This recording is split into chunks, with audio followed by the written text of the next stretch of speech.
esposa, y siento que hay un abismo entre nosotros, hecho de mentiras, verdades a medias, y un secreto tan pesado, que a veces siento que me va a ahogar. Mi hija, porque sigue siendo mi hija, necesito dejar eso claro antes que nada. Acaba de graduarse de la universidad hace 6 meses. Tiene 22 años, los ojos verdes de su madre, y una risa que llena cualquier habitación. Y yo acabo de descubrir que biológicamente no es mía. Déjenme retroceder. Necesito contarles toda la historia, o nada de esto tendrá sentido. Mi esposa Laura y yo nos conocimos en la universidad. Yo estudiaba ingeniería, ella literatura. Nos enamoramos de esa forma intensa y algo ingenua, que solo puede pasar cuando tienes 20 años y crees que el amor lo puede todo. Nos casamos jóvenes, a los 24, contra el consejo de nuestros padres, que decían que éramos muy impulsivos, pero estábamos seguros. Yo estaba seguro. Laura quedó embarazada a los 2 años de casados. No fue planeado, pero tampoco fue un accidente indeseado. Recuerdo la noche que me lo dijo. Estábamos en nuestro diminuto departamento de un dormitorio, comiendo pizza barata directamente de la caja, porque todavía no teníamos muebles decentes. Ella sacó la prueba de embarazo de su bolso y simplemente me la mostró. No dijo nada. No tuvo que hacerlo. Esas 2 líneas rosadas lo decían todo. Recuerdo que lloré. No soy de llorar fácilmente, nunca lo he sido. Pero esa noche lloré de felicidad. Iba a ser padre. Íbamos a formar una familia. Todo lo que habíamos soñado se estaba haciendo realidad. El embarazo fue relativamente normal. Laura tuvo náuseas matutinas terribles durante el primer trimestre, y yo me levantaba con ella a las 3 de la mañana para sostenerle el cabello mientras vomitaba. Desarrolló antojos extraños en el segundo trimestre en pepinillos, con helado de vainilla, que todavía me hace estremecer de solo pensarlo. Y en el tercer trimestre estaba radiante. Todo el mundo dice eso de las mujeres embarazadas, pero Laura realmente brillaba. Tenía esta paz en su rostro que nunca había visto antes. Sofía nació un martes de octubre, bajo una lluvia torrencial que casi nos hace llegar tarde al hospital. Pesó 3 kilos, 400 gramos. Tenía un mechón de cabello negro, y cuando la enfermera la puso en mis brazos por primera vez, juré que protegería a esa pequeña criatura con mi vida. La forma en que sus deditos se envolvieron alrededor de mi pulgar. Dios, incluso ahora, 22 años después, ese recuerdo me hace sentir una opresión en el pecho. Mi mejor amigo Diego estuvo allí esa noche. Bueno, no en la sala de parto, pero sí en la sala de espera. Diego y yo nos conocíamos desde los 7 años. Crecimos en el mismo barrio, fuimos a la misma escuela, nos metimos en los mismos problemas. Era más que un amigo. Era mi hermano. La familia que eliges. ¿Saben? Su papá había abandonado a su madre cuando él tenía 5 años, y mi familia prácticamente lo adoptó. Comía en nuestra casa 4 veces por semana. Mi mamá le compraba ropa para Navidad. Dormía en mi cuarto cuando las cosas se ponían difíciles en su casa. Diego conoció a Laura el mismo día que yo. Los 3 estábamos en la misma clase de introducción a la psicología que tomamos como requisito. Recuerdo que después de la primera clase, Diego me dijo: Ann, esa chica de la segunda fila, la del suéter azul, es hermosa.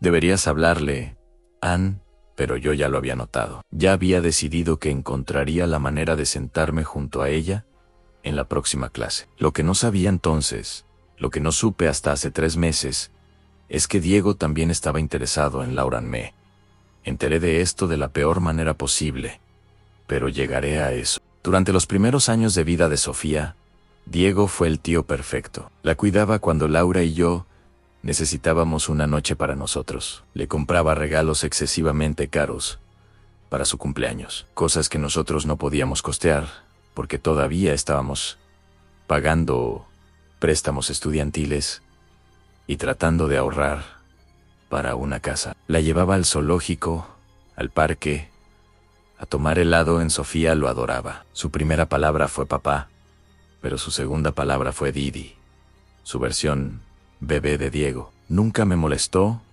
nunca sentí celos. Diego era parte de nuestra familia.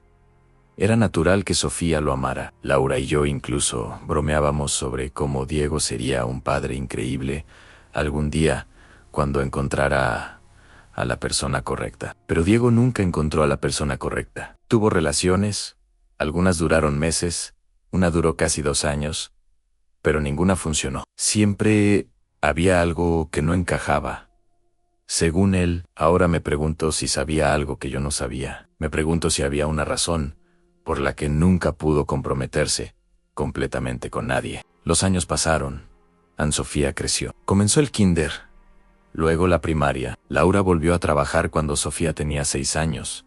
Consiguió un puesto en una editorial local. Yo ascendí en mi empresa de ingeniería. Compramos una casa en un barrio decente, con buenas escuelas. Adoptamos un perro, un Golden Retriever llamado Maxan, desde afuera. Éramos la familia perfecta. Diego seguía siendo parte constante de nuestras vidas. Venía a cenar los domingos. Ayudó a construir la casa del árbol en nuestro patio trasero cuando Sofía tenía 8 años. Le enseñó a andar en bicicleta cuando yo estaba demasiado ocupado con un proyecto importante en el trabajo. Estuvo allí en cada recital de piano, cada obra de teatro escolar, cada partido de fútbol. Cuando Sofía tenía 12 años, Diego tuvo un accidente automovilístico. Un conductor ebrio se pasó un semáforo en rojo y chocó contra el lado del conductor. Diego murió instantáneamente. Eso fue lo que nos dijeron. No sufrió, pero esas palabras no significan nada cuando estás parado frente a un ataúd, sosteniendo a tu hija, que no puede parar de llorar. El funeral fue uno de los días más oscuros de mi vida. Yo di el elogio, hablé sobre cómo Diego había sido mi hermano en todo, excepto en sangre. Hablé sobre su generosidad, su risa contagiosa, su amor por Sofía. Laura lloró durante todo el servicio. Sofía se sentó entre nosotros, pequeña y rota, con su vestido negro que habíamos tenido que comprar, porque una niña de 12 años no debería necesitar ropa de funeral. Después de la muerte de Diego, algo cambió en Laura. Se volvió más callada, más distante. Al principio, lo atribuye al duelo. Todos estábamos de duelo. Yo mismo me despertaba en medio de la noche pensando que debería llamar a Diego para contarle algo, solo para recordar que ya no estaba. El duelo es extraño así, te hace olvidar temporalmente que la persona se ha ido. Pero con Laura fue diferente. Era como si estuviera cargando algo más que tristeza. A veces la encontraba llorando en la ducha, o mirando por la ventana, con una expresión que no podía descifrar. Cuando le preguntaba si estaba bien, siempre decía que sí, que solo extrañaba a Diego, que necesitaba tiempo. Le di tiempo, le di espacio, le di todo lo que pensé que necesitaba. Y eventualmente, después de varios meses, pareció mejorar. Volvió a sonreír.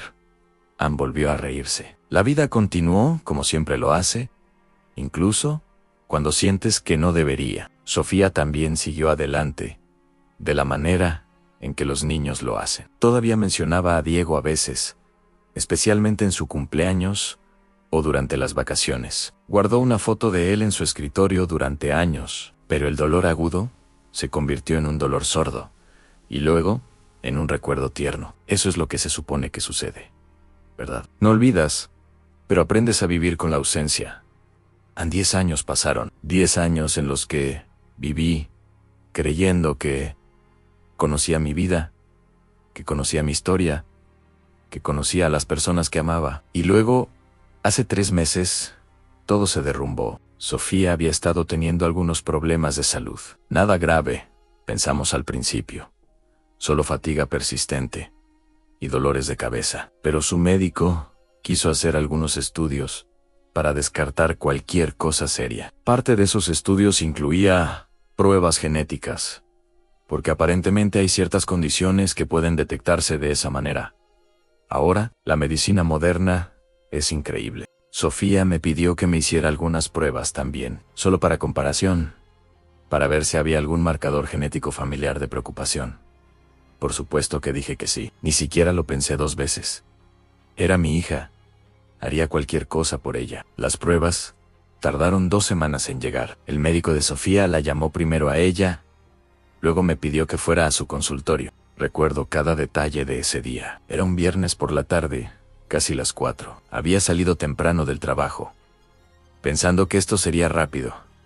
Solo una consulta de rutina para revisar resultados. El consultorio del Dr. Chun estaba en el 3er piso de un edificio médico cerca del hospital. Las paredes estaban pintadas de un color beige tranquilizador, que supongo que se suponía que calmara a los pacientes. Había revistas viejas en la mesa de centro y un acuario burbujeante en la esquina. El Dr. Chun me hizo pasar a su oficina, no a una sala de examen, a su oficina privada. Eso debería haberme alertado de que algo no era rutinario, pero yo estaba preocupado por Sofía, no por mí. Pensaba en que podría estar mal con ella, que podrían haber encontrado las pruebas. «Siéntese, por favor», dijo el Dr. Chun, y había algo en su voz que hizo que mi estómago se tensara. Se sentó detrás de su escritorio, frente a mí. Tenía una carpeta manila abierta frente a él, llena de papeles que no podía leer desde donde estaba sentado. Se quitó los lentes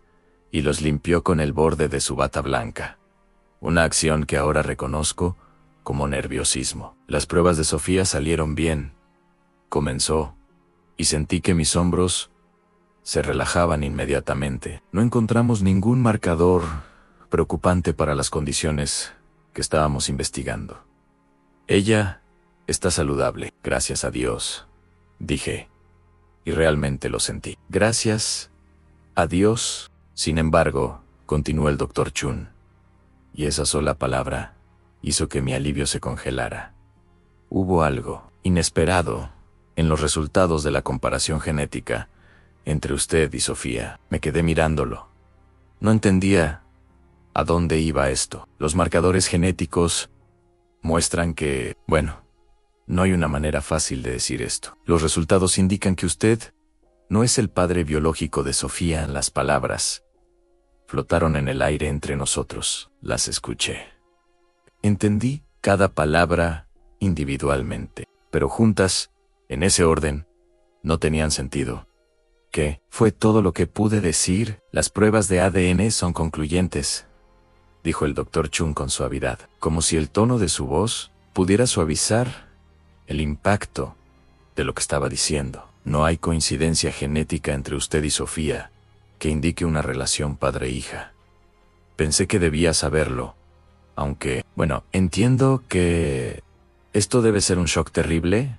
Un shock terrible. Qué descripción tan inadecuada para lo que sentí en ese momento. Era como si el piso se hubiera abierto debajo de mí, como si la gravedad hubiera dejado de funcionar, como si cada cosa que sabía sobre mi vida fuera repentinamente cuestionable. Tiene que haber un error, dije, y mi voz sonaba extraña incluso para mí, distante y temblorosa. Las pruebas deben estar equivocadas. Tienen que estar equivocadas. El Dr. Chen negó con la cabeza lentamente. Las verificamos 2 veces. Y luego, una tercera vez, solo para estar seguros, no hay error. Pero estuve allí, dije, y odiaba cómo sonaba mi voz, casi suplicante. Estuve allí cuando nació. Estuve allí durante todo el embarazo. And John. Ella es mi hija. Y todavía lo es, dijo el Dr. Chun rápidamente. La paternidad es mucho más que genética. Usted la crió. Usted es su padre, en todos los sentidos que importan. Pero biológicamente, no pude escuchar el resto. Había un zumbido en mis oídos, como si estuviera bajo el agua. Me levanté, bruscamente.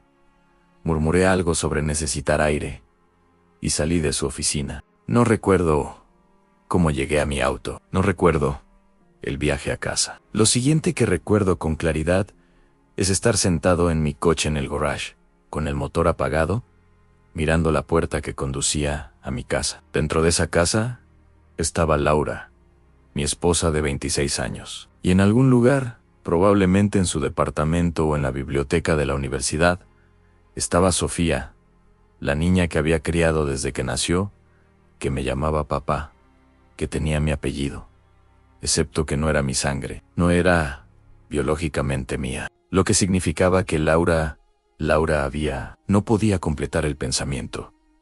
Era demasiado grande, demasiado devastador. Significaba que Laura me había sido infiel. Significaba que había quedado embarazada de otro hombre. Significaba que durante 22 años, cada vez que miraba a Sofía, cada vez que celebrábamos su cumpleaños, cada vez que la llamaba mi hija, había estado viviendo una mentira. Me quedé sentado en ese coche durante casi 2 horas. Vi cómo se oscurecía afuera, vi cómo se encendían las luces en nuestra casa, lo que significaba que Laura había llegado del trabajo. Probablemente se estaría preguntando dónde estaba. Normalmente llegaba a casa antes que ella, los viernes. Finalmente, cuando ya no podía soportar estar solo con mis pensamientos un minuto más, entré a la casa. Laura estaba en la cocina, preparando la cena. Pasta, podía oler la salsa de tomate, cocinándose. Estaba de espaldas a mí, tarareando algo que no reconocí. Era tan normal, tan ordinario, tan completamente inconsistente con lo que acababa de descubrir, que sentí una oleada de ira tan intensa que tuve que agarrarme al marco de la puerta. «Hola, cariño», dijo sin darse vuelta. «¿Llegas tarde? ¿Todo bien? Necesitamos hablar», dije, y mi voz sonó plana, sin emoción. Ella se dio vuelta entonces, con una cuchara de madera todavía en la mano, y debe haber visto algo en mi cara porque su sonrisa se desvaneció inmediatamente. «¿Qué pasa?», preguntó. «¿Es Sofía?» «Las pruebas?» «Sofía está bien», la interrumpí. «Las pruebas médicas salieron bien, pero hubo algo más en los resultados». Laura se quedó muy quieta. Muy quieta. Y en ese momento, en esa quietud absoluta, supe que ella sabía exactamente de qué estaba hablando. «¿Las pruebas genéticas?», continué, observando su rostro con atención, «mostraron que no soy el padre biológico de Sofía». El color se drenó de su rostro. La cuchara de madera cayó de su mano y golpeó el piso de la cocina, con un ruido que pareció demasiado fuerte en el silencio que siguió. Ella se agarró del borde del mostrador, y por un momento pensé que se iba a desmayar. «Laura», dije, y mi voz temblaba ahora, toda la ira y el dolor y la confusión finalmente saliéndose de mí. «Dime que no es verdad. Dime que es un error. Dime cualquier cosa, excepto lo que estoy pensando». Ella abrió la boca, la cerró, lágrimas comenzaron a rodar por sus mejillas. Y luego, en una voz tan baja que apenas podía oírla, dijo: «Lo siento». Esas 2 palabras. 2 palabras que confirmaron mi peor temor. 2 palabras que destruyeron 26 años de matrimonio en un instante. «¿Quién?», pregunté. Necesitaba saberlo. Necesitaba saber quién había estado en mi lugar. Quién había tocado a mi esposa. Quién había creado la vida que yo había pensado que era mía. ¿Quién es el padre de Sofía?» Laura sollozó, un sonido desgarrador que en cualquier otro momento me habría hecho correr hacia ella, abrazarla, consolarla. Pero ahora me quedé donde estaba, esperando una respuesta que alguna parte de mí ya sabía, pero que no quería creer. Yo no lo sé», dijo finalmente. «¿No lo sabes?», repetí, incrédulo. «¿Cómo puedes no saberlo?». «Fue hace tanto tiempo», dijo, limpiándose las lágrimas con el dorso de su mano. «Justo antes de que me enterara de que estaba embarazada yo, tuve relaciones contigo y con otra persona en el mismo periodo de tiempo. Siempre pensé que eras tú. Quería que fueras tú. Nunca pensé que no lo fueras a mi mente. Estaba corriendo, tratando de procesar esto». «¿Con quién?», pregunté de nuevo. «Si no sabes quién es el padre, al menos debes saber con quién». «¿Con quién me engañaste?».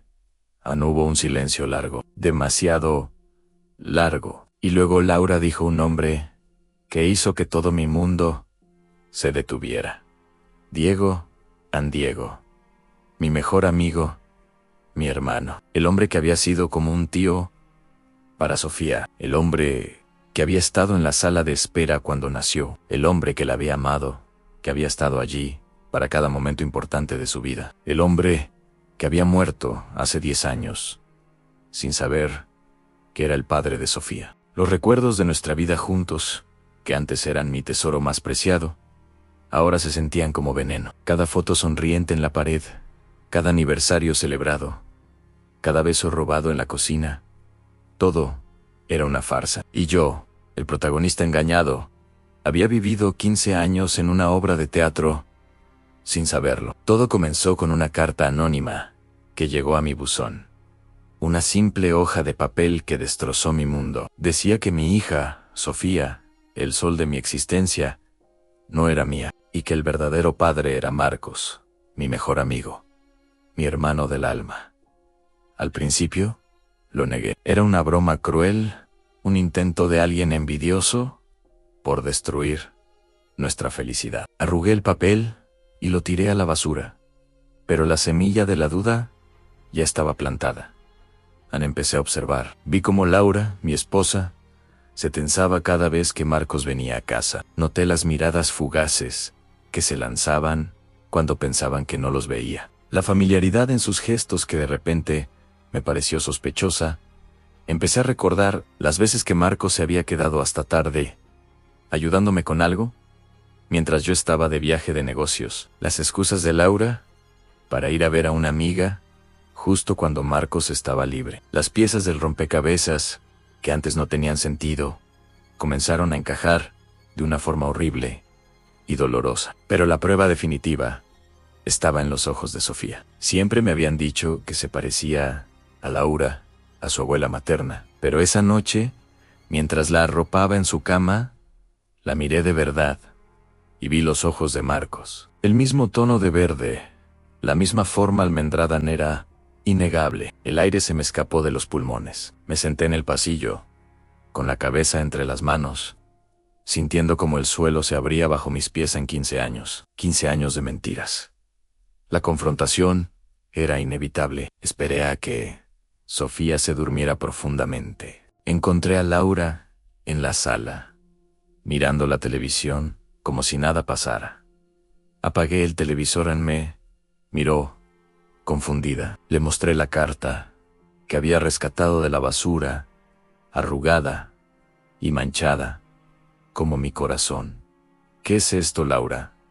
Dime que es una mentira. Su rostro palideció. El color se drenó de sus mejillas y sus ojos se llenaron de un pánico que nunca antes había visto. Intentó negarlo, por supuesto. Dijo que eran calumnias, que alguien nos odiaba. Pero su voz temblaba. Sus manos no dejaban de retorcer el borde de su blusa. Yo no cedí, seguí presionando. Mi voz cada vez más alta, rota por el dolor y la ira. Le hablé de las miradas, de las excusas, de los ojos de Sofía y entonces se derrumbó. Las lágrimas brotaron y los sollozos sacudieron su cuerpo. Entre gemidos, la verdad salió a borbotones, como un torrente sucio y amargo. Sí, había pasado una sola vez, dijo. Una noche estúpida, hace 16 años, justo antes de casarnos. Habíamos tenido una pelea tonta. Yo me fui a casa de mis padres, y ella, sintiéndose sola y herida, llamó a Marcos. Una copa llevó a la otra, y la traición se consumó. Descubrió que estaba embarazada. Unas semanas después, tuvo miedo. Miedo de perderme. Miedo de arruinarlo todo. Así que guardó el secreto, esperando, rezando, para que el bebé se pareciera a mí. Y cuando Sofía nació, y todos decían que era idéntica a ella, sintió que el universo le había dado una segunda oportunidad. Decidió enterrar la verdad para siempre. ¿Y Marcos?, le pregunté, con la voz helada. Él lo sabe. Ella asintió débilmente. Se lo dije cuando nació. Sofía Nal estuvo de acuerdo. Dijo que era lo mejor para todos, que tú eras el mejor padre que Sofía podría tener, y que él nunca se interpondría. Lo mejor para todos. La frase resonó en mi cabeza como un eco macabro. ¿Lo mejor para quién?, para ellos y su conciencia culpable. ¿Y yo? ¿Qué hay de mí? El hombre que crió a la hija de otro hombre, amándola con cada fibra de su ser, mientras su esposa y su mejor amigo compartían una sonrisa cómplice a sus espaldas. Sentí una náusea profunda. El amor que sentía por Laura se estaba pudriendo, transformándose en desprecio. Al día siguiente, llamé a Marcos. Le pedí que nos viéramos en el parque, donde solíamos llevar a nuestros hijos a jugar. Cuando llegó, su sonrisa se desvaneció al ver mi rostro. No necesité decir mucho. ¿Por qué, Marcos? Eras mi hermano. Él no intentó justificarse. Bajó la cabeza, avergonzado. Me contó su versión de la historia, que coincidía con la de Laura en una noche de debilidad. Un error monumental. Dijo que había vivido con la culpa cada día de su vida, que verme criar a Sofía era un tormento y una bendición. Un tormento porque sabía la verdad, y una bendición porque veía lo feliz que era ella conmigo. El padre increíble que yo era. Me dijo que me quería, que lamentaba haberme fallado de esa manera. Sus palabras eran sinceras, pero no me llegaban. El puente de nuestra amistad, construido durante décadas, se había derrumbado y solo quedaban ruinas humeantes. No podía perdonarlo. No en ese momento, quizás nunca. Le dije que se mantuviera alejado de mí, de mi familia. De Sofía fue en silencio, con los hombros caídos, un hombre roto. Cuando volví a casa, el silencio era ensordecedor. Laura y yo éramos dos extraños, compartiendo un espacio lleno de fantasmas. Dormía en el sofá, apenas hablábamos. La única luz en mi oscuridad era Sofía, pero incluso eso estaba teñido de dolor. Cada vez que me decía papá, sentía una punzada en el pecho. ¿Era yo su papá? Biológicamente no, pero en mi corazón, sí. La había visto dar sus primeros pasos. Le había enseñado a andar en bicicleta. Había curado sus rodillas raspadas. Yo era su padre. La sangre no podía cambiar eso. O al menos, eso intentaba decirme a mí mismo. El problema era que la traición lo había contaminado todo. ¿Cómo podía seguir viviendo con Laura? Cada gesto de afecto ahora me parecía falso. Cada te quiero que me había dicho en los últimos 15 años resonaba como una mentira. La intimidad entre nosotros estaba muerta, reemplazada por un abismo de resentimiento. Una noche la encontré llorando en la cocina. Me dijo que lo sentía, que me amaba más que a nada en el mundo y que cometería cualquier locura para retroceder en el tiempo. Me suplicó que no la dejara, que no destruyera nuestra familia por un error del pasado. Sofía te necesita, dijo. Yo te necesito. Su desesperación era real. Lo veía en sus ojos hinchados. Y una parte de mí, la parte que todavía la amaba, quería ceder. Quería creer que podíamos superar esto. Pero la otra parte, la parte herida y traicionada, gritaba que era imposible. La confianza, una vez rota, es como un espejo hecho añicos. Puedes intentar pegar los pedazos, pero las grietas siempre estarán ahí, distorsionando el reflejo. Me enfrentaba a la decisión más difícil de mi vida. Podía quedarme, intentar perdonar y reconstruir algo sobre las ruinas de nuestro matrimonio por el bien de Sofía. O podía irme, alejarme del dolor y la mentira, pero arriesgándome a perder la conexión diaria con la niña que, a pesar de todo, era mi hija. Miré la foto de nuestra boda en la repisa. Dos jóvenes sonrientes, llenos de sueños y promesas. ¿Quiénes éramos? ¿Era real algo de todo aquello? La verdad es que ya no lo sé. El amor, la traición, la paternidad, todo se ha mezclado en un torbellino de emociones confusas. No sé qué camino tomar. Solo sé que el hombre que era hace una semana ya no existe. Murió el día que leyó esa carta. Y ahora debo decidir quién quiero ser a partir de ahora. Si has pasado por algo similar, o si simplemente esta historia te ha conmovido, déjame un comentario. A veces, compartir nuestras cargas las hace un poco más ligeras. Gracias por escucharme hasta el final. No olvides suscribirte para más historias que nos hacen reflexionar sobre la vida y las complejas relaciones humanas. Han pasado 3 meses desde esa noche, 3 meses de vivir en un limbo emocional que no le desearía a nadie. Volví a casa, después de una semana, en ese hotel deprimente. Principalmente porque Laura me envió fotos de Sofía, preguntando si estaba enfermo, si por eso no estaba en casa. No podía dejar que ella se preocupara. No cuando no había hecho nada malo, cuando era completamente inocente en todo esto. Laura y yo hemos estado viviendo como extraños educados bajo el mismo techo. Dormimos en habitaciones separadas. Hablamos solo cuando es absolutamente necesario y nunca sobre nada importante. Definitivamente no sobre Diego, o sobre Sofía, o sobre lo que vamos a hacer con esta información que está destruyendo nuestro matrimonio desde adentro. No hemos ido a terapia. No porque Laura no haya sugerido, lo ha hecho repetidamente, sino porque no puedo imaginarme sentado en el consultorio de un terapeuta, explicando esta situación a un extraño. Verá, doctor, mi esposa me engañó con mi mejor amigo hace 22 años.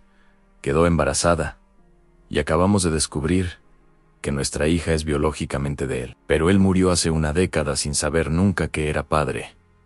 Suena como una mala telenovela, excepto que es mi vida real.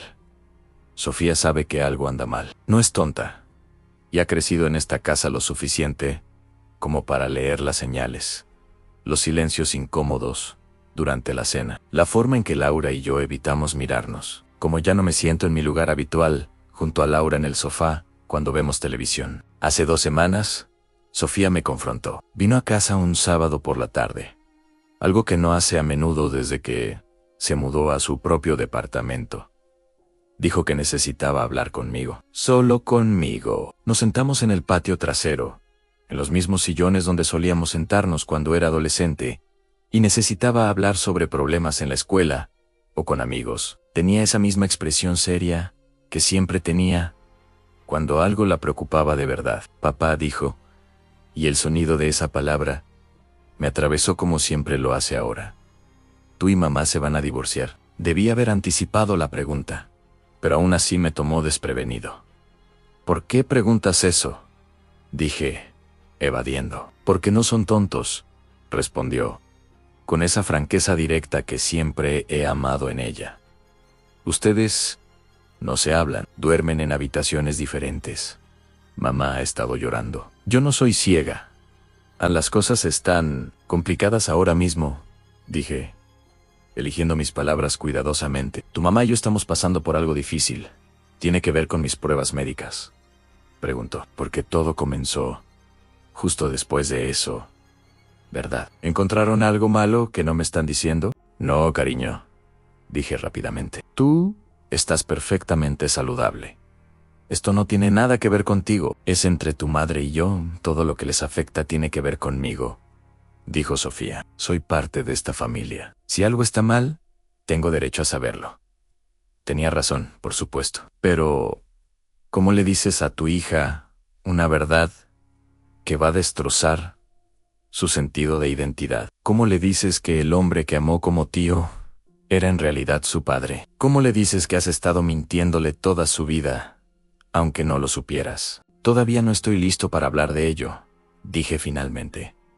Cuando lo esté, te lo prometo, tendrás respuestas. Pero ahora mismo, necesito que confíes en que tu mamá y yo estamos trabajando en las cosas.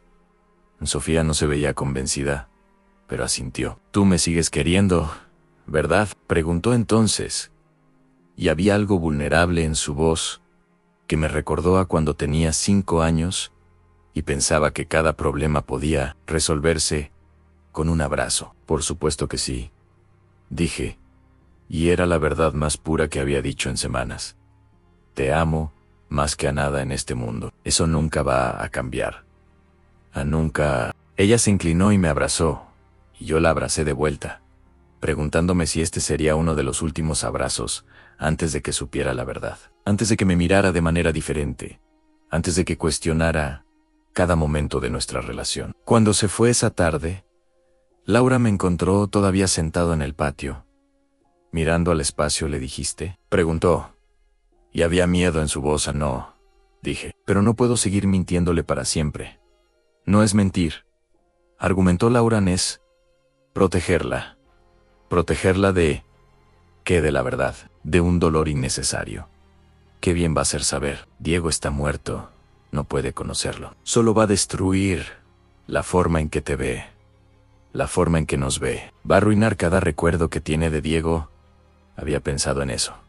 Por supuesto, había pasado noches sin dormir, considerando exactamente eso. Si le decíamos a Sofía la verdad, cada foto de Diego con ella cuando era niña se vería diferente. Cada regalo de cumpleaños que le dio tendría un nuevo significado. Su duelo por él se volvería más complicado, mezclado con preguntas sin respuesta y oportunidades perdidas. Pero también había considerado la alternativa. Guardar este secreto significaba vivir con una mentira todos los días. Significaba que cada vez que Sofía llenara un formulario médico y pusiera mi historial familiar, sería información incorrecta que algún día podría importar. Significaba que si alguna vez necesitaba información genética real sobre su padre biológico, no la tendría. Y también estaba la cuestión de Diego, quien había sido mi mejor amigo. Diego, quien amaba a Sofía. Diego, quien murió sin saber que había dejado un legado, una hija, alguien que llevaba sus genes y tal vez su talento artístico. Sofía siempre fue increíble, dibujando, algo que ninguno de nosotros era, y su risa contagiosa. No se merecía Diego ser recordado como el padre de Sofía. No se merecía Sofía saber de dónde venía realmente. Pero luego pienso en lo que esto le haría a la memoria de Diego. Si le contamos a Sofía, tendremos que contarle todo. Tendremos que decirle que Diego y Laura tuvieron una aventura mientras yo estaba fuera. Eso cambiará la forma en que ve a Diego, el tío que la adoraba. Lo convertirá en el hombre que traicionó a su mejor amigo, que durmió con la prometida de ese amigo. Y también hay otra consideración. La familia de Diego, en su madre, que todavía está viva, ahora en sus 70. Ella amaba a Sofía también. La veía como su nieta honoraria. Si le decimos a Sofía la verdad, ¿se lo contará a la madre de Diego? ¿Y debería saberlo? ¿Tiene derecho a saber que tiene una nieta biológica? Cada pregunta genera 10 más. No hay respuestas fáciles. No hay un camino claro hacia adelante que no lastime a alguien. He estado investigando en internet, tratando de encontrar historias similares, tratando de ver cómo otras personas han manejado esto. Y las hay, más de las que esperaba. Padres que descubren que sus hijos no son suyos biológicamente. Familias destrozadas por secretos de paternidad. Algunos deciden no decir nada. Otros deciden que la verdad es lo más importante. No hay consenso. No hay una respuesta correcta. Anoche no pude dormir. Me levanté a las 3 de la mañana y fui al estudio, donde guardo todas nuestras fotos familiares viejas. Saqué álbumes que no había mirado en años. Fotos de Sofía de bebé, de niña pequeña, de adolescente. Y en tantas de esas fotos, ahí estaba Diego. Diego cargándola cuando tenía 6 meses. Diego enseñándole a volar una cometa. Diego en su graduación de 8º grado, con el brazo alrededor de sus hombros. Busqué similitudes que nunca había notado antes y las encontré en la forma de su nariz, el ángulo de su mandíbula, esa sonrisa de medio lado cuando estaba siendo traviesa. ¿Cómo no las había visto antes? Pero luego, también veo partes de Laura en Sofía. Sus ojos verdes definitivamente son de Laura en su amor por los libros. Eso también lo heredó de su madre. Y hay cosas que pensaba que eran mías, que tal vez aprendió de mí en lugar de heredar. Su sentido del humor seco, su amor por las matemáticas, su tendencia a ser obstinada una vez que ha tomado una decisión. La naturaleza versus crianza. ¿Qué es lo que realmente nos hace quienes somos? ¿Los genes que heredamos o el ambiente en el que crecemos? Sofía es quien es por una combinación de ambos. Tiene los genes de Diego y Laura, pero fue formada por crecer en nuestra casa, con Laura y conmigo, como padres. Esta mañana me encontré con Laura en la cocina. Era temprano, antes del amanecer. Ambos teníamos insomnio, al parecer. No puedo seguir así, le dije sin preámbulo. Necesitamos tomar una decisión. ¿Le decimos a Sofía o no se lo decimos? Pero no podemos seguir en este limbo. Laura se veía exhausta. Tiene ojeras permanentes ahora y ha perdido peso. La culpa la está consumiendo. Puedo verlo. ¿Y si ella me odia?, susurró Laura. ¿Y si nos odia a ambos? Tal vez lo haga, dije. Tiene derecho a estarlo, enojada. Pero también tiene derecho a la verdad. ¿Y qué pasa con nosotros?, preguntó Laura. ¿Hay un nosotros todavía? Es la pregunta que no he podido responder en 3 meses. Parte de mí todavía ama a Laura, a la mujer con la que me casé, con la que construí una vida, pero otra parte de mí no puede ver más allá de la traición. No solo el acto de hace 22 años, sino los 22 años de silencio que siguieron. No lo sé, admití. Honestamente, no lo sé. Ahora estoy aquí, escribiendo esto, tratando de organizar mis pensamientos. En 2 horas, Sofía viene a cenar. Laura y yo acordamos que esta sería la noche. ¿Le diremos la verdad en todo? No sé cómo va a reaccionar. No sé qué va a pasar después. No sé si nuestra familia sobrevivirá a esto intacta o si se desmoronará por completo. Pero sé esto.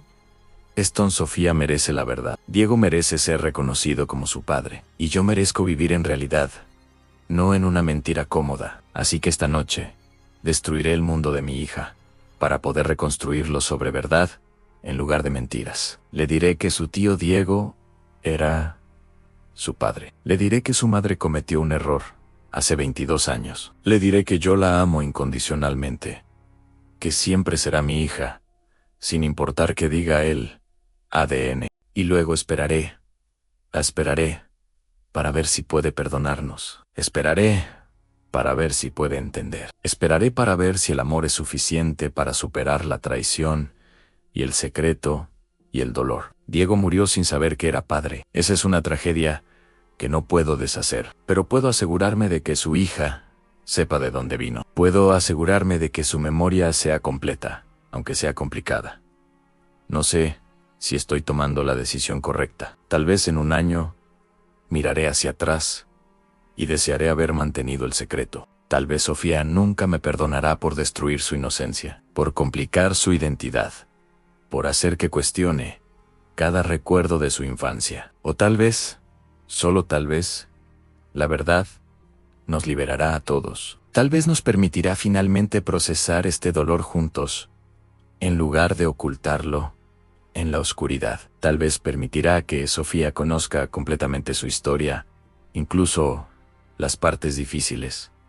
En unas pocas horas lo sabré. En unas pocas horas, mi hija sabrá que su vida no es lo que pensaba que era. Y de alguna manera, todos tendremos que descubrir cómo seguir adelante desde allí. Si alguien está leyendo esto y ha pasado por algo similar, si tienen algún consejo, lo agradecería. Porque honestamente, estoy aterrorizado. Aterrorizado de perder a mi hija. Aterrorizado de que me mire diferente. Aterrorizado de que este sea el final de nuestra familia tal como la conocemos. Pero más que el miedo, siento que esto es lo correcto. Finalmente, después de 3 meses de confusión y dolor y rabia, siento que estoy haciendo lo correcto. Diego era mi hermano. Cometió un error, sí, uno grande, pero también era humano. Era defectuoso e imperfecto, como todos nosotros. Y ahora es padre de una joven increíble que lleva su legado. Lo sepa o no, Sofía merece conocer a ese hombre, al hombre real, no solo a la versión idealizada del tío Diego que recuerda. Merece saber de dónde viene su talento artístico, de dónde viene sus expresiones faciales, porque siempre sintió esa conexión especial con él. Y yo merezco la oportunidad de soltar esta ira que he estado cargando. Merezco la oportunidad de decidir si puedo perdonar a Laura, no porque deba hacerlo, sino porque quiero hacerlo. Merezco vivir en la verdad, sea lo que sea que eso signifique para mi futuro. Así que aquí vamos, hacia la verdad, hacia el dolor y con suerte, eventualmente, hacia la sanación. Si alguien lee esto, deséenme suerte. La voy a necesitar.